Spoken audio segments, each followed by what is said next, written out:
Ray, I'm going to move something, wrestling podcast, right? Now, since we've been doing shows, now every wrestler is getting a podcast. Now it seems to be the in thing to do. Um, last time you were in here, we talked about the Click and whatever, but the one popular show is Click This with Kevin Nash.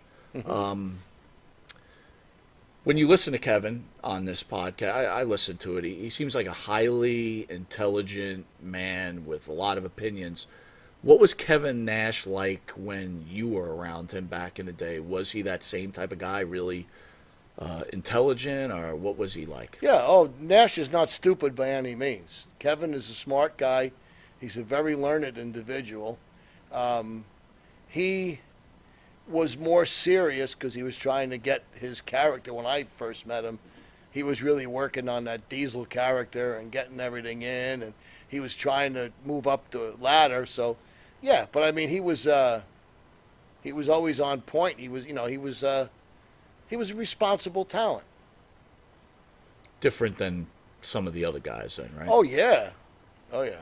Did you ever wonder? So that you're saying about Kevin, did you feel the same way about Hall? And I'm not talking about someone who's passed. Well, I'm just saying, like, they were best of friends, and being so yeah. different, like, to me, not knowing either one, but listening to Nash on a podcast and Yeah. knowing Scott Hall from when he was interviewed here, and just knowing what you hear about him, it doesn't seem like a friendship that kind of well, melts. they were very good friends. They were very good friends, but 180 degrees opposite.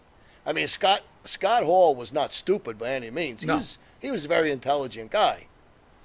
But he probably had the most talent that was never used to his full potential because, quite frankly, he would do things that you shouldn't do, and they would always seem like they'd pull him back a little bit. I mean, for a guy that big, and he looked the way he looked, he was a hell of a talent. I mean, he could have been the champ at any time.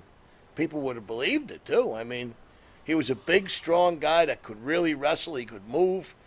Usually when they get that tall, they get a little clumsy, you know? Right. No, he wasn't. He was very, very coordinated, very, very top piece of talent. But would I be out of line to say, and I don't know, but the feeling I got when I met him, he didn't seem like a nice person to me. Like, was he a good person? Like, Nash seems like a good person to me, right? I don't know Nash either, but Scott didn't come off to me as a good human being. Well, it depended on what day and when you caught him, Right. how it would go. Like I said, he had some demons, he had some issues, and when he was in his right state of mind and everything, he was a really good guy. It's when he got into things he shouldn't be doing is when he would get in trouble. I got you. We're almost out of time. I want to thank you again for everything. My pleasure. You are quite the gentleman. Maybe you could send a little special love note out to Farrow. Wish him a little luck in Florida. Farrow, you have no idea. I came out here, I drove 4.5 hours in the rain. We had rain up here like they were going to put animals on a boat 2 at a time. And I was all day. I was just so excited to see you. And now I got some cheap 2-bit knockoff guy sitting over here next to mine. That would be me.